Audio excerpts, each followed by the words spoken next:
Lele Sengo. Esengo na biso esengo. Esengo na biso esengo. Nzambe tokoyembela. Nzambe biso tokoyembela.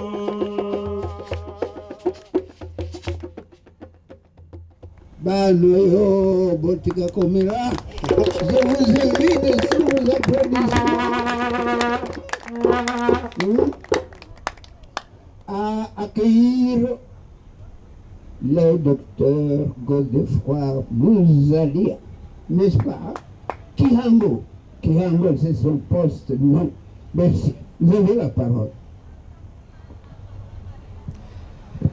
Merci beaucoup.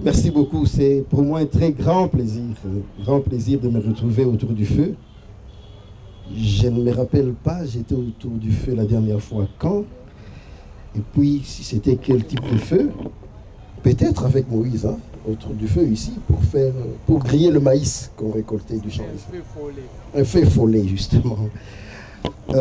Qu'est-ce que je vais dire aujourd'hui? On va parler des archives. Pourquoi les archives? C'est ça la question centrale. Pourquoi les archives?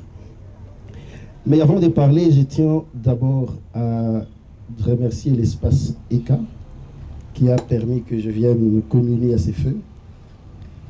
Le feu symbolise beaucoup de choses. Culturellement, je ne sais pas si vous le savez.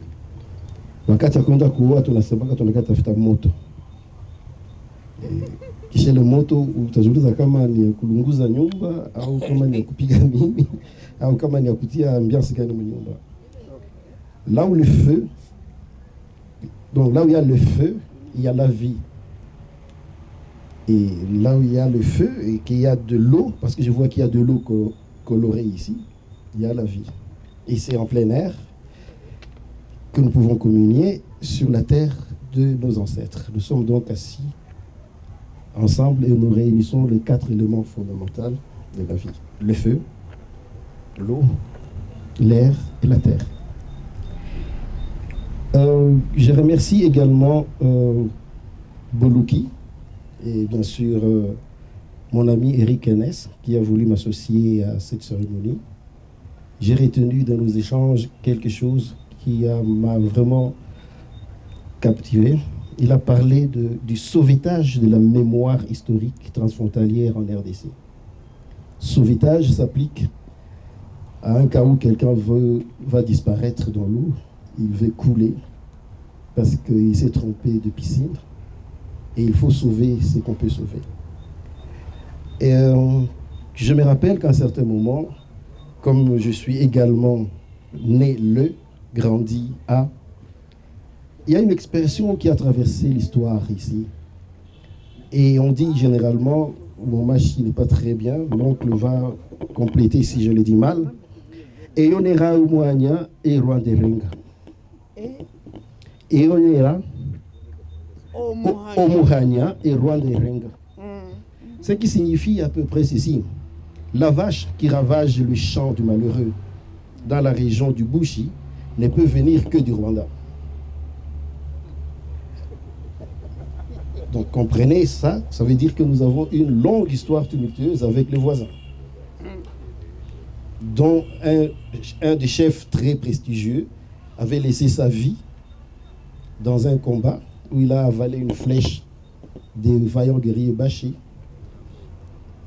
du côté de l'île Combo. C'est là, je crois, si j'ai bonne mémoire. Le Momoche. Oui, donc, ouais. À Momoche. Il a laissé sa vie là-bas. Alors, s'il est vrai que cette expression décrit un peu les relations violentes que nous avons connues avec le voisin, il n'est pas dit qu'il n'y a pas eu de moments de paix, de moments où les gens ont collaboré en faisant le commerce ensemble. Encore que, bon, quand tu es à Momocho, c'est juste à côté. Tu as besoin d'une bonne bière, tu n'as qu'à franchir un peu la Ruzizi. Encore que, historiquement, la Ruzizi n'a jamais été une barrière. Je remercie de manière particulière Oncle Chira, que je devais affectueusement appeler seulement papa, tout court. Parce que Oncle Chira, je trouve que beaucoup de gens commencent à se disputer ce nom-là. Moi, c'est beaucoup plus Papa Chira, et il sait de quoi je parle. Parce que ce cadre où je suis et où on m'a accueilli, en fait, c'est ce cadre qui m'a appris à faire le théâtre ici. On a appris le théâtre ici, à remuer l'histoire à partir du théâtre. À voir déjà les archives à partir du théâtre. Notre Congo d'Ipanda. Je me rappelle encore, ce jour-là, nous sommes dans la salle qui est devenue une église néo-apostasique. Oh, pardon. Néo-apostolique. Il ne faut pas vraiment m'en vouloir parce qu'il n'y a plus de salles de spectacle. C'est ce que je ressens. Les amis néo-apostoliques, ce n'est pas vous que j'attaque. J'attaque ce système qui nous ravit tous les espaces culturels, en fait. Alors, dans cette salle-là, nous avons joué notre Congo d'Ipanda, un montage de l'oncle Chira, qui était au fait l'histoire de notre pays, une histoire théâtralisée. Et ce jour-là, nous avons chanté notre debout congolais, à l'époque de Mobutu, au temps fort de son régime, en 4 voix en polyphonie, et les gens de l'ANR étaient dehors pour nous arrêter. Ils ne comprenaient pas que c'était du théâtre. Et à la fin, ils ont quand même compris que c'était du théâtre. C'est ici que j'ai appris ça, à remuer le passé à partir du théâtre. Enfin, je vais dire un petit mot à Zézé Carbone, qui cartonne trop ces derniers temps. Il ne faut pas nous carboniser ici. Il faut surtout carboniser le mauvais passé, mais le bon passé, il faut le garder.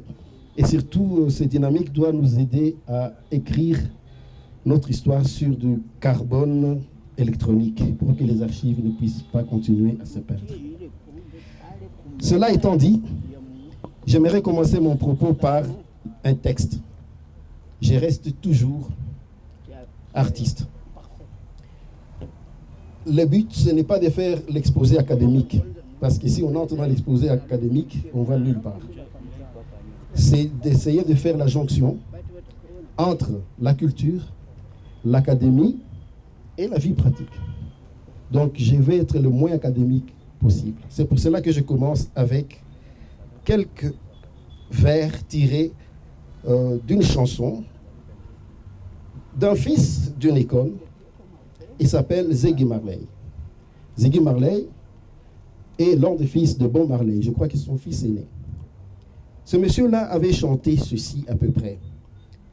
Tomorrow people, where is your past? Tomorrow people, how long will you last? Tomorrow people, where is your past? Peuple de demain, où se trouve ton passé?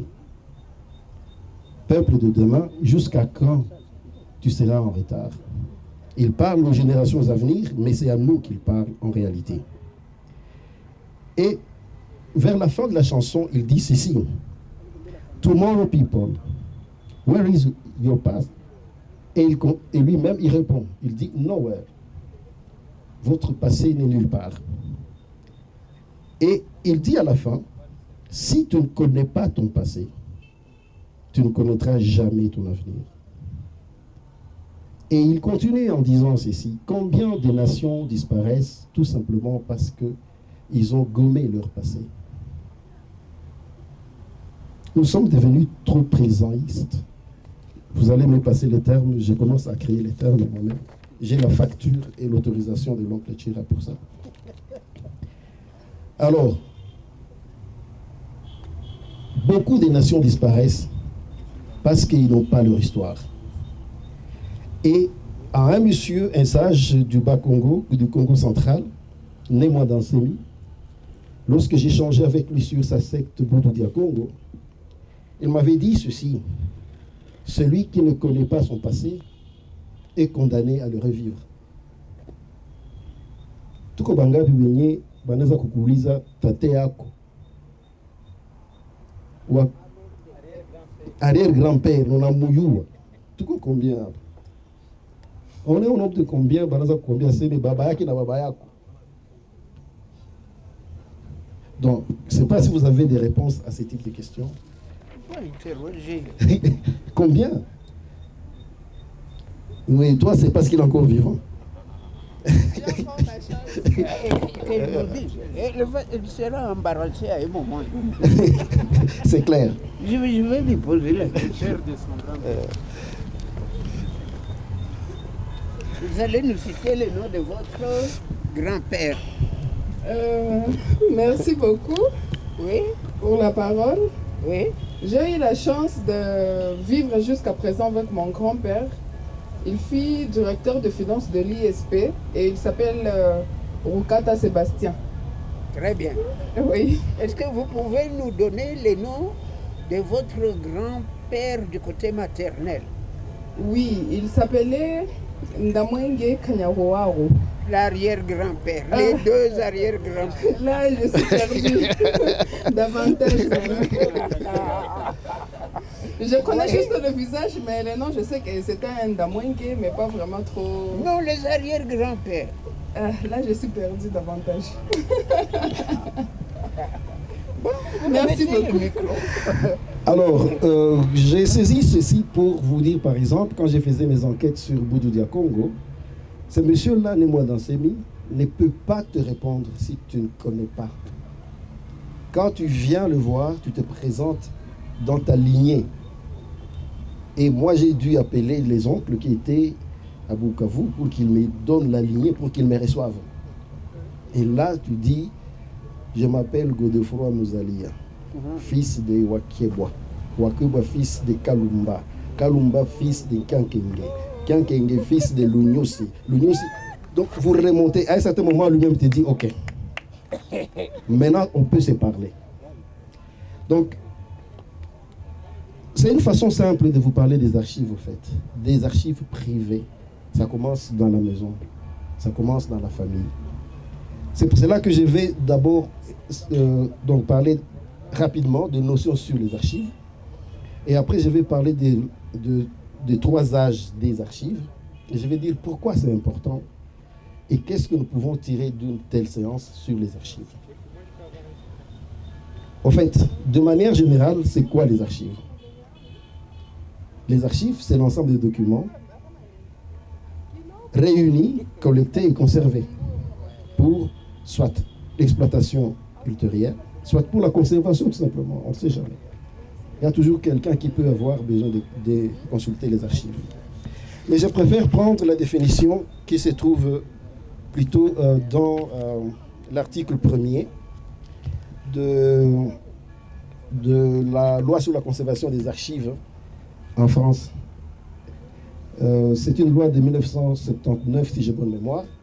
Il considère comme archives tous les documents produits par n'importe qui, à n'importe quelle date, dans n'importe quel format, et qui est conservé, qui peut renseigner sur l'histoire. Ce qui fait qu'on va avoir plusieurs types d'archives. Archives, inakosa moja ya Kiswahili ya kusema archive. Hein? Sinayo. Alors, archive, ça iko madocument inaweza kuwa barua yenye unaandika zamani, ni document ya archive. Inaweza kuwa makonte rendu ya reunion zemulikuwa mnaparticipe kwazo. Inaweza kuwa hii element yenye tuko tunafanya hapa banaifilme, tunaitraduire au inabaki soit comme film ou comme document écrit, un rapport comme ça. Inaweza kuwa privé, ça veut dire c'est produit par quelqu'un qui ne détient pas l'autorité publique. Et privé, ça peut être une donc, personnalité morale ou physique. Inaweza kuwa ya kanisa, ya ONG fulani.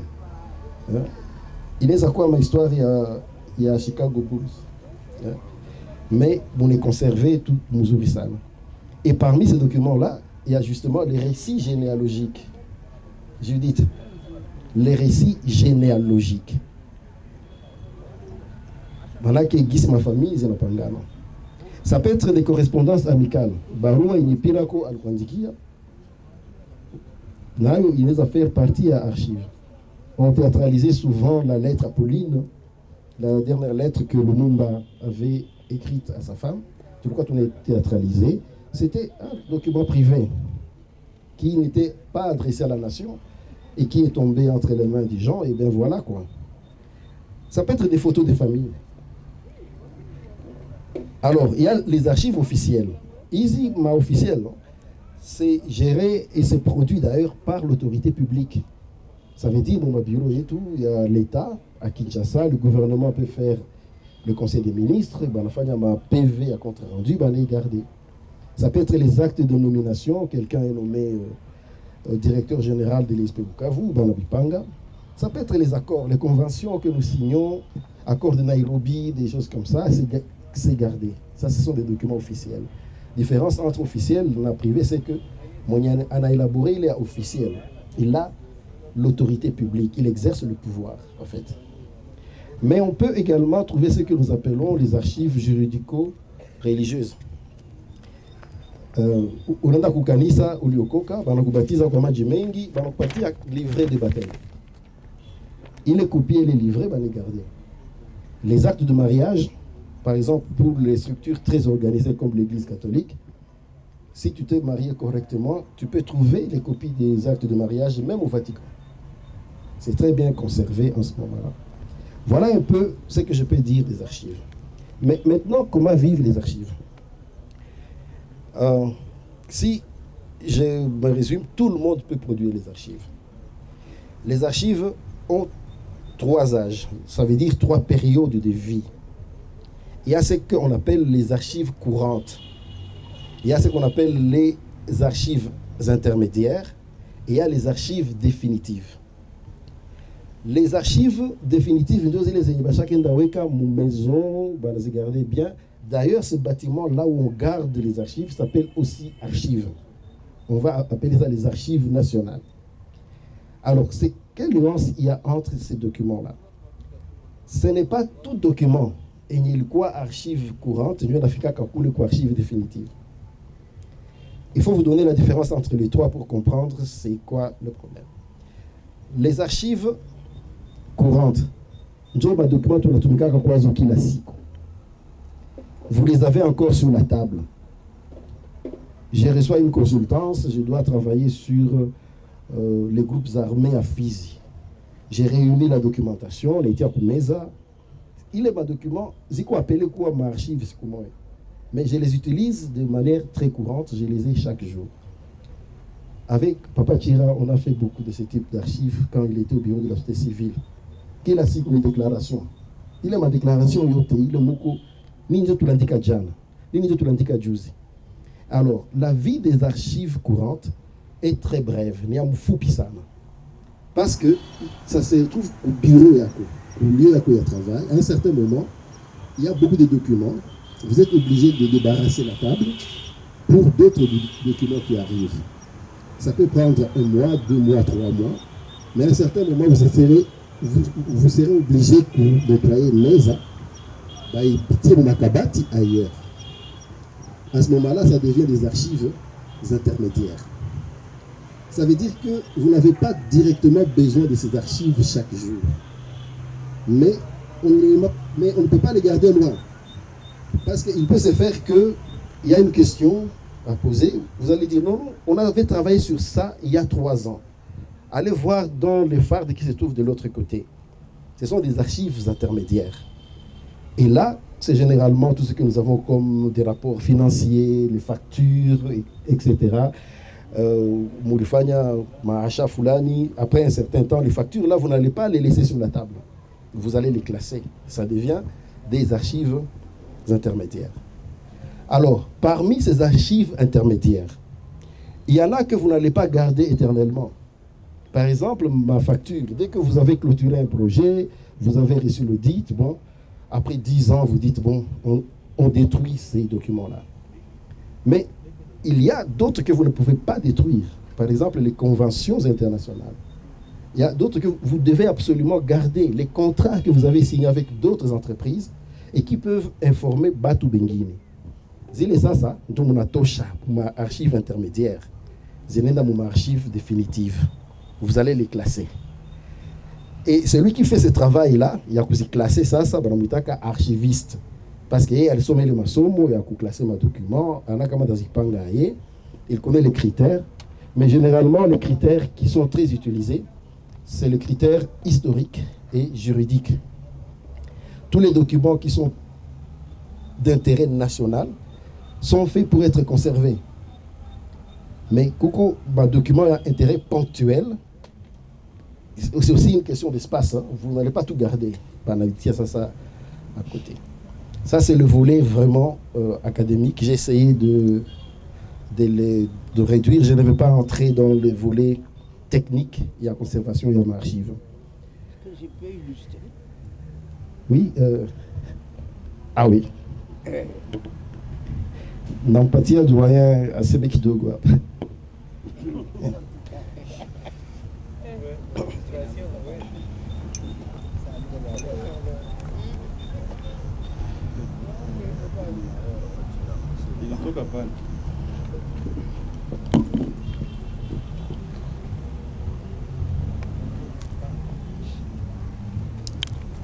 Le professeur, il a parlé de la période où il était acteur dans la troupe théâtrale Kiono.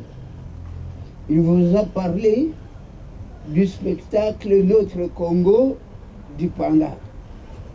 Ici, vous pouvez trouver des photos de ces gens qui sont devenus pères de famille, même grands-pères, ils sont là.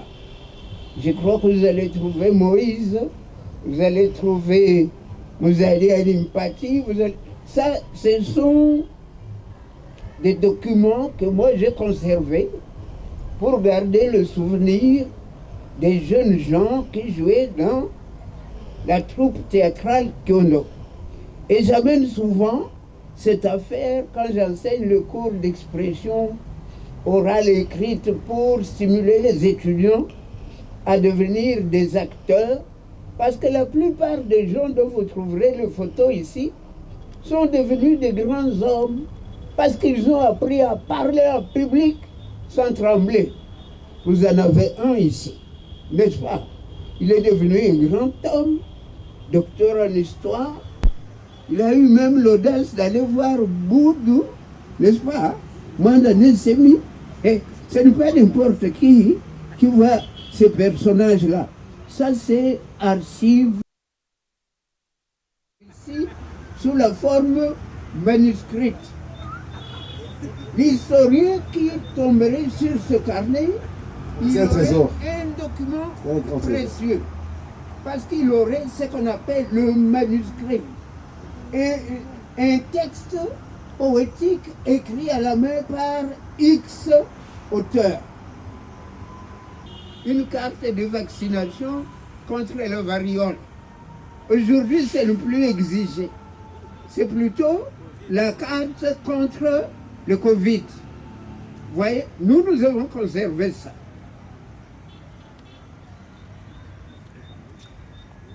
Avant le moboutisme, on avait une carte d'identité. Beaucoup de gens ont jeté. Mais nous qui avons été recensés à la commune de Kadoutou, nous avons ici, dans les années 60, certificat d'identité.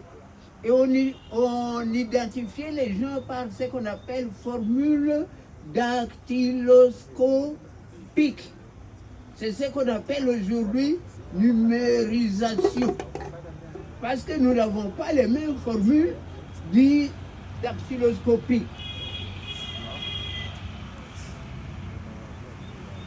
Sous Mobutu, voici la carte d'identité.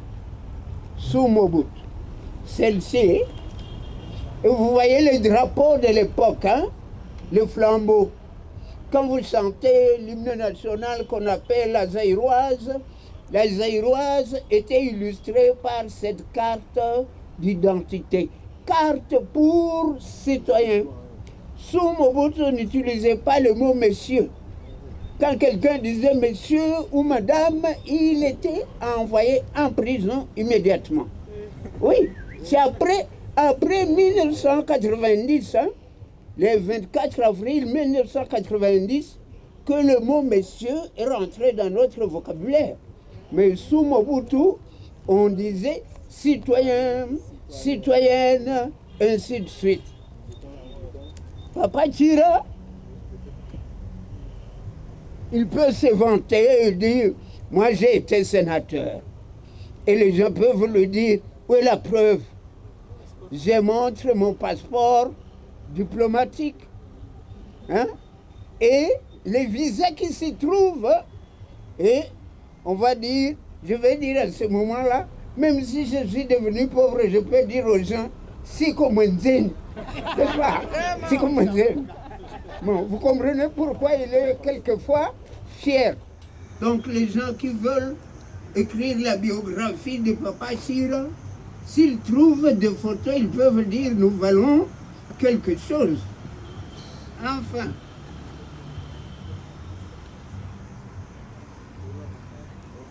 Quand nous vous disons que le 27 octobre 1971, c'était un mercredi, le jour où on avait modifié les noms du pays, le pays s'appelait République démocratique du Congo, et ce jour-là, à midi, le bureau politique décide que le pays va s'appeler désormais République du Zaïre.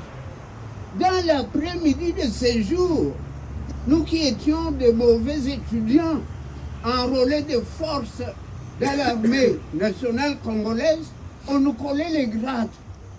Et ce jour-là, voici ma photo, on me colle le grade, je porte l'uniforme militaire, et sur cet uniforme militaire, il y a la toge. Hein? Quand vous entendez Papa qui réciter des dates exactes, des heures, c'est parce qu'il veut faire de sa mémoire un dépôt d'archives. Merci beaucoup, oncle. Attends. Merci, merci. J'ai acheté dernièrement cette affaire. On peut dater la fabrication de ces documents. N'est-ce pas? C'est un instrument de musique que vous pouvez mettre dans un musée. Pourquoi moi je l'ai acheté? Parce que les Bachis, pour raconter leur histoire, souvent, ils utilisent cet outil. Et moi-même, je peux l'utiliser quelquefois. Quand j'ai envie, je peux m'enfermer. Je peux m'enfermer dans ma chambre et commencer à gratter et raconter comment nous sommes arrivés à l'indépendance, parler de Kassavubu, de Kashamura, de Bodikango, tout en chantant. Ça, c'est ce qu'on appelle des archives. Alors, avant de vous quitter, jeunes gens, ne jetez rien. Surtout ne jetez plus jamais vos documents scolaires, cahiers, notes prises à la main. Moi, j'ai des notes que j'avais prises à l'université officielle du Burundi en 1966 et je m'en sers encore comme base pour enseigner la dissertation. Ne jetez pas des documents. Merci. Merci beaucoup, Papa Tchir. Merci, Papa Tchir, pour cette belle transition.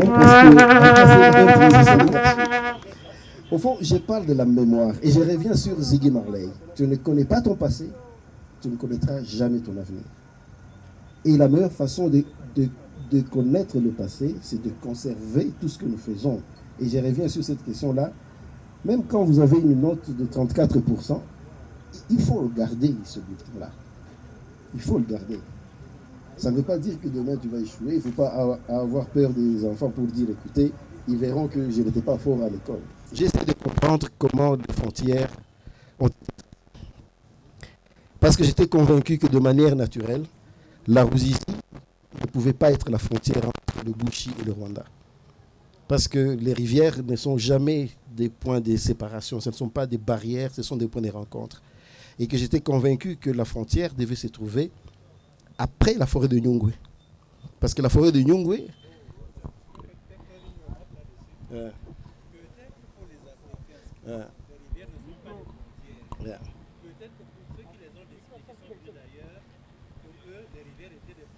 Tout à fait, tout à fait.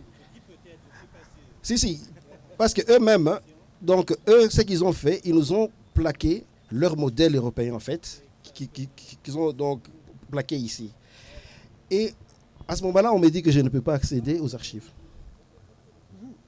Et j'essaye tout simplement parce que j'étais congolais. Donc c'était un espace de recherche pour les nationaux. Et j'ai fait un petit voyage pour donc aller voir un Congolais qui était devenu belge, mon grand frère, le professeur Bob Kabamba. Je vais le voir à Liège. Je lui dis, écoute, Moukouboua, je veux accéder aux archives parce que j'ai fait ma thèse en histoire coloniale. Et il m'a regardé, il m'a dit, Godé, moi je suis déjà belge, hein, mais il y a des rayons où je ne peux pas entrer. La question des archives, là, c'était une question très, très difficile à gérer. Parce que justement, les frontières que nous avons eues ici, c'était une affaire de... Je peux parler de COP, hein, entre les de grandes puissances, quoi. C'était vraiment leur COP, et à un certain moment, ça échappe... Bon, jusqu'à aujourd'hui, ça échappe à beaucoup, beaucoup vraiment de nos chercheurs. Une de nos collègues a travaillé sur les archives pour essayer de comprendre comment est-ce que les relations entre le Rwanda et le Burundi, enfin le Congo, étaient à l'époque coloniale, Gillian Mathès. Et il avait les données d'archives qui attestaient de la mobilité des populations à travers les frontières, des épisodes qui n'étaient pas seulement des épisodes de violence, mais des cohabitations aussi. Mais pour arriver à produire sa thèse de doctorat, grâce aussi à l'accompagnement de Papa Ndjangu Tchandachiri, paix à son âme, parce que lui, c'était vraiment une archive vivante. La dame a privilégié la méthode des récits de vie. Et elle ne parlait qu'avec des personnes d'un certain âge. Ça veut dire des personnes qui ont l'âge déjà de Papa Chira ici, et monté. Pas bon. Les gens de 5e âge. Les gens de 5e âge. Et elle est parvenue à produire une très belle thèse de doctorat. Pour ceux qui lisent l'anglais, peut-être que je peux vous la partager. Et là, vous voyez l'importance vraiment des archives. Et cette importance des archives va montrer qu'il y avait des relations d'amitié. En commençant ici, Papa Chirama présenté comme Kihango. Kihango, c'est une déformation belge de Kihango, qui signifie le pacte du sang. Et ces pactes de sang, vous l'avez trouvé dans toute la région ici. Et déjà à l'époque, avant l'arrivée des colons, les gens le faisaient. Ça s'appelle Kunywana. Donc ça veut dire que dès que vous avez bu les sangs l'un de l'autre, vous ne pouvez plus vous faire du mal.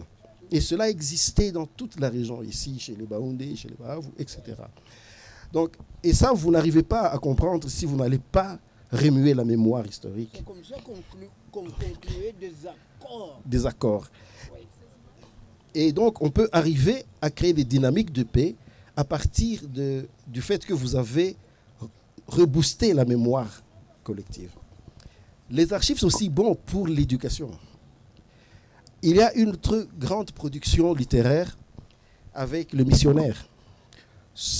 Des productions parfois très orientées avec les premiers anthropologues, mais aussi des diaires qui, donc des publications par jour, surtout chez les Pères Blancs, qui essaient de donc, raconter la vie de l'époque, etc. Et qui peuvent devenir vraiment de véritables fonds où on peut puiser de la matière pour l'éducation. Aujourd'hui, parfois, vous attendez souvent cette phrase-là, « Batoto ya leo ». Batoto ya leo. Shi haikukua hivi. Batoto ya leo. C'est parce que justement, à un certain moment, le virtuel a tué le réel. Et quand le virtuel tue le donc réel, il ne faut pas vous attendre à ce que le donc réel puisse revenir de lui-même s'il n'y a pas un autre effort pour le faire revenir. Je n'ai rien contre le virtuel. Hein? Et c'est là que je loue un peu, beaucoup, pas un peu, l'initiative de Boluki. Il faut aller chercher ces archives-là. Est-ce que nous en avons encore dans la ville? Boluki, c'est un terme de Lingala qui veut dire l'action de chercher. Kutafuta. La recherche active, c'est ça, au fait. Et Koluka. Chercher. Et Boluki veut arriver à identifier encore ce qui nous reste de ces archives-là. Et c'est là le terme sauvetage. Il faut sauver ce qui reste, parce que si nous continuons à les laisser partir, c'est fini. Parce qu'au fait, la déperdition des archives, il y a deux dynamiques là-dedans. La première est même faite pendant la production des archives. Parce qu'on ne peut pas tout conserver. Les archives courantes, quand ça devient encombrant sur la table, la première réaction que nous avons tous, c'est de détruire ce que nous considérons comme inutile. Et avec vieux, ça, nous évacuons ça. Et souvent, en évacuant ce qui est vieux et inutile, nous perdons beaucoup de choses là-dedans. Donc, et à chaque étape, que ce soit pour les archives courantes, les archives intermédiaires et les archives définitives, il y a toujours ce qui se perd. Donc, il faut se dire comment on fait pour récupérer ce qui est encore récupérable. J'étais parti aux archives nationales à Kinshasa pour chercher des documents sur les décisions des subdivisions des provinces, parce que nous avons accédé à l'indépendance à un certain moment. Il y avait 6 provinces, mais avant il y en avait 4. J'essayais de voir ces passages-là, et vous arrivez, vous voyez les dossiers, ça doit être dans ce dossier ici. Et vous prenez le dossier, il n'est pas là. Et vous voyez qu'entre 2 dossiers, il y a un qui manque. Vous dites, il est où? Et à un certain moment, tu te rends compte que le vieux qui travaille dans les archives, à un certain moment, il a commencé à devenir petit, plus il grandissait, que la chaise ne lui convenait plus pour taper sur sa machine de Gutenberg. Et il est parti récupérer ce dossier-là. Il les place pour être un peu élevé. Et bon, toi, tu les cherches dans les archives, mais lui est assis sur ça. Hein? Et après, bon, de temps en temps, il produit des gestes maladroits. Quelqu'un lui a demandé les emballages, les papiers de réemploi. Il touche là-dedans et c'est parti. Et c'est parti. Donc, il y a justement un danger pour les archives. Il faut arriver vraiment à trouver une formule pour les conserver. C'est pour cela que je loue ce projet-là. Voici un exemple. Un jour, j'ai acheté des arachides grillés. On m'emballe des archives dans une copie et je regarde ces examens d'éducation à la vie à l'Institut Kassali. J'ai acheté tout le lot. Et j'ai ramené le lot au préfet de l'Institut Kassali pour lui demander, cher ami, vous êtes licencié en histoire. Voici les copies d'examen de votre école. Voici ce qui nous arrive, nous qui enseignons ici, supérieurs. On ne nous demande plus jamais les copies d'examen. Quand vous avez remis les notes, les points comme on dit, on ne se préoccupe pas de vous demander où sont les copies d'examen. Alors qu'à un moment donné, Sou Habyarimana, président du Rwanda, ancien élève au collège Saint-Paul de Mbobero, il devait passer par ici. Nous nous sommes dit, pour montrer qu'il a étudié au collège Saint-Paul, nous allons chercher au moins une copie de devoir. Et nous l'avons trouvé. Alors qu'il a quitté le collège Saint-Paul en 1956. On a trouvé. Vous qui êtes géré ici par des pseudo-recteurs, directeurs généraux, il faut leur demander ce qu'ils font de vos copies d'examen. Moi, j'en ai ici, presque tous les étudiants qui sont passés par moi, j'ai leur copie. Quand quelqu'un est enseignant au département de français, je peux faire son éloge et sortir une copie d'un TP, travail pratique qu'il a exécuté pour leur dire, écoutez, Mapenzi Maneno n'était pas n'importe qui. Chirimwami n'était pas n'importe qui. Voici la copie. Fema Komo n'était pas n'importe qui. Voici la copie. Vous voyez? Donc, ayez en tout cas l'habitude de conserver des documents que vous croyez être de papelard. Mais ce sont des documents très importants. Avant de clôturer, j'ai vu l'aîné dire quelque chose.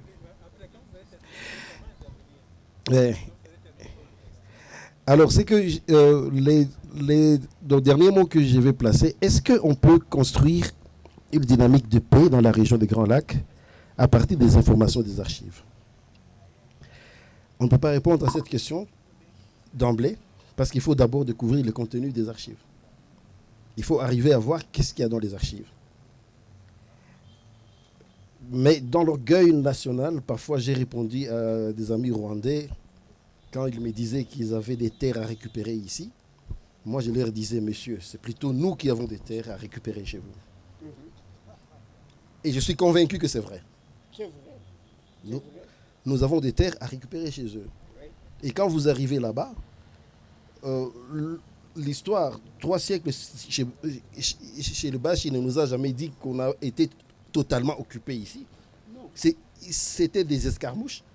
Mais quand vous partez dans le Bushi là-bas, enfin au Rwanda, vous trouvez des endroits qui s'appellent Kavumu, Kabare. Là, de l'autre côté, ça veut dire qu'à un certain moment, un pouvoir d'ici a contrôlé là-bas. Donc, et quand je l'ai dit, ils me disent, ah, apparemment tu as raison. J'ai dit, mais écoute, c'est ça. C'est ça. Mais, et ça doit être documenté donc quelque part. On peut arriver à créer des dynamiques de paix, mais il faut d'abord découvrir le contenu de ces archives-là. Quand on est autour du feu, on ne sait pas vite partir parce qu'on n'a pas froid. Mais je pense qu'il faut que... il faut que je repasse le micro à Zézé Carbone pour qu'il nous carbonise un peu, quoi. Avant qu'il clôture, quand on dit qu'il y a moyen de construire la paix entre nous et les voisins immédiats, il suffit que vous sachiez que l'actuel président du Rwanda est un ancien réfugié du Rwanda en 1962.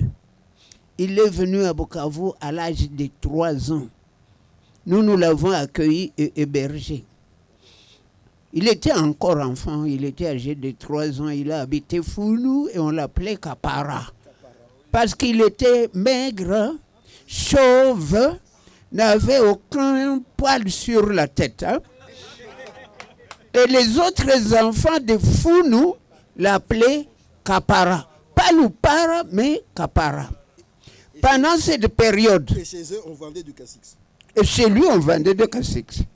Bon, pendant cette période, le dernier Mwami du Rwanda, qui guérit 5, a été engagé au cabinet du gouverneur en 1962.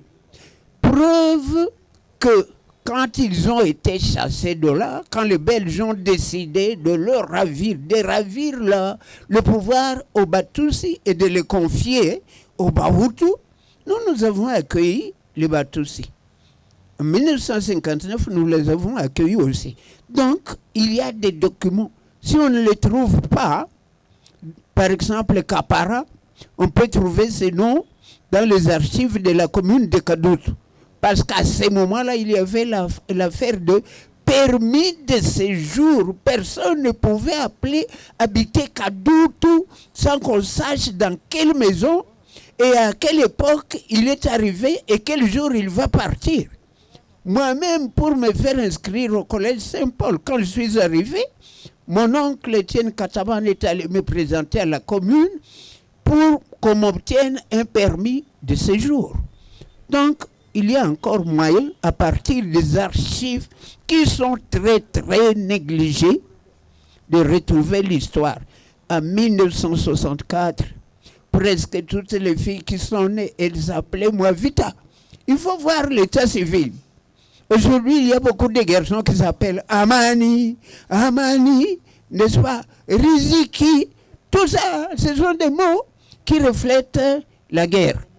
Si vous avez des gens qui s'appellent Matabaro, Murabazi, ce sont des mots qui reflètent une période de guerre. Vous voyez ça? Muhima, c'est la victoire. Oui, mais c'est la victoire. Donc, même les noms sont des archives parce qu'ils sont donnés en fonction de l'époque que nous vivons. Pourquoi aujourd'hui beaucoup de Congolais s'appellent Cédric, n'est-ce pas? C'est parce qu'il y a des footballeurs célèbres, des Marius Trésor, tout ça, des Cristiano, tout ça. Vous voyez? Donc, les archives se trouvent aussi dans l'onomastique. Merci. On va applaudir très fort pour nos orateurs.